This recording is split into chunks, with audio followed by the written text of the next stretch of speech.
तरुणौ गृहीत्वा प्रेमैकरूपा सहसा विरासीत प्रेमैकरूपा सहसा विरासीत भक्तिसुतौ तौ तरुणौ गृहीत्वा भक्तिसुतौ तौ तरुणौ गृहीत्वा प्रेमैकरूपा सहसा विरासीत प्रेमैकरूपा सहसा विरासीत श्रीकृष्ण गोविंद हरे मुरारे श्रीकृष्ण गोविंद हरे मुरारे नाथेति नामानि मुहुर्वदन्ति श्रीकृष्ण गोविंद हरे मुरारे नाथेति नामानि मुहुर्वदन्ति पाञ्चागतां भागवतार्थभूषा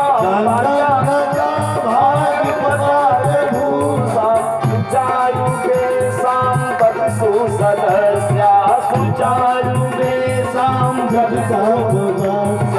कथं प्रविष्टा कथमागतेयं कथं प्रविष्टा कथमागतेयं कथं प्रविष्टा कथमागतेयं कथं प्रविष्टा कथमागतेयं मध्ये मुनीनां वितर्कजनता मध्ये मुनीनां वितर्कजनता भक्तिसुतौ तौ तरुणौ गृहीत्वा भक्तिसुतौ तौ तरुणौ गृहीत्वा प्रेमैकरूपा सहसा विरासीत प्रेमैकरूपा सहसा विरासीत श्रीकृष्ण गोविंद हरे मुरारे श्रीकृष्ण गोविंद हरे मुरारे नाथेति नामानि मुहुर्वदन्ति नाथेति नामानि मुहुर्वदन्ति नाथेति नामानि मुहुर्वदन्ति भक्तिसुतौ तौ तरुणौ गृहीत्वा भक्तिसुतौ तौ सुतौ तरुणौ तौ कौ तरुणौ सुतौ ज्ञान वैराग्य को लेकर के भक्ति मैया उस कथा के मध्य में शुकुल जी प्रकट हो गई। जब कथा के मध्य में आ गई तो नारद जी ने पूछ लिया, बोले महाराज चारों तरफ से तो पांडाल बंद है, आने का कोई रास्ता नहीं है, ये भक्ति मैया किस कोने से पांडाल फाड़ कर आ गई? बोले नहीं नहीं, ये पांडाल फाड़ कर नहीं आई, फिर कहां से निकली? बोले कथा के मध्य में भक्ति का प्राकट्य कथार्थतो निष्पतिताधुनेयम अधुनेयम कथार्थतो निष्पतितः, कथा के अर्थ से ही भक्ति का प्राकट्य होता है। तो भक्ति मैया कथा के अर्थ से प्रकट हो गई। बोलो भक्ति मैया की जय। धन्य है वो लोग, संसार में वो धन्य नहीं होते जिनके बहुत धन है। सुकुल जी सुनो, बहुत धन वाले धन्य नहीं माने जाते। कौन धन्य होता है?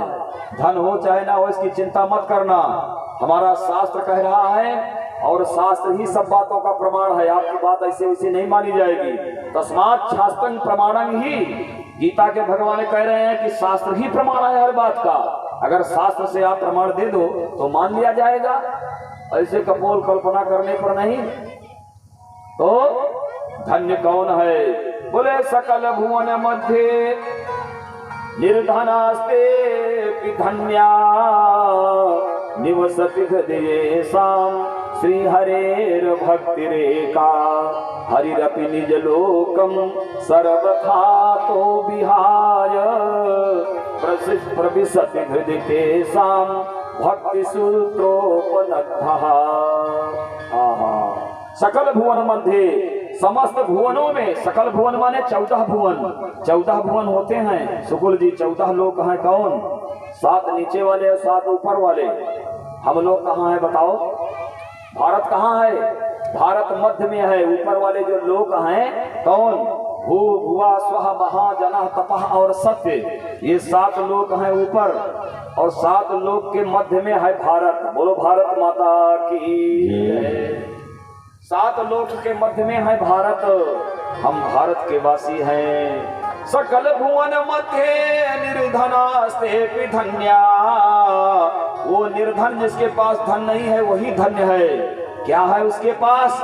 बोले निवसति हृदय एसाम श्री हरेर भक्ति रे कहा, भगवान की केवल मात्र भक्ति जिसके अंदर विराजमान है वही सबसे बड़ा धनी और मानी माना जाता है। बोलो भक्ति मैया की जय। इस प्रकार से सनकादिक कुमार कथा सुनाने लगे।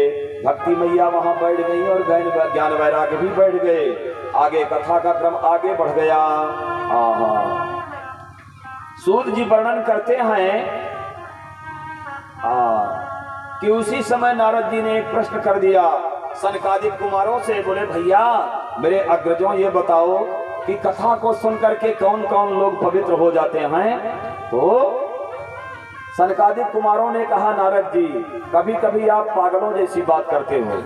अरे तुम कथा के महत्व को नहीं जानते हो? तुम तो देवऋषि हो, नारद हो, कह रहे हो कौन पवित्र होता है? बताइए। के विशुद्धंत बदंतु मह्यम सप्ताह यज्ञ ने कथामयेन, कथामय सप्ताह यज्ञ से कौन कौन पवित्र होते हैं? कुमारों ने कहा सुनो फिर। ये मानवाहा पाप कृतस्तु सर्वदा, बोले सदा दुराचार रता कुमार गगाहा, ऊर्ध्वाग्नि दग्धाः कुटिलाश्च कामिनः, सप्ताह यज्ञेन कलौ पुनन्ति ते। जिसने अपने जीवन में हमेशा पाप किया है, पाप ही पाप, महापापी, घोर पापी, पाप के अतिरिक्त और कुछ किया ही नहीं। ये मानवा पाप कृतस्तु सर्वदा, ऐसे लोग जो हमेशा पाप किए, हमेशा दुराचार किए, हमेशा क्रोधाग्नि में जलते रहे, कुटिल, कामी, दुष्ट, पापी, सठ, खल, ये सब पवित्र हो जाते हैं। सप्ताह यज्ञेन कलौ पुनन्ति ते।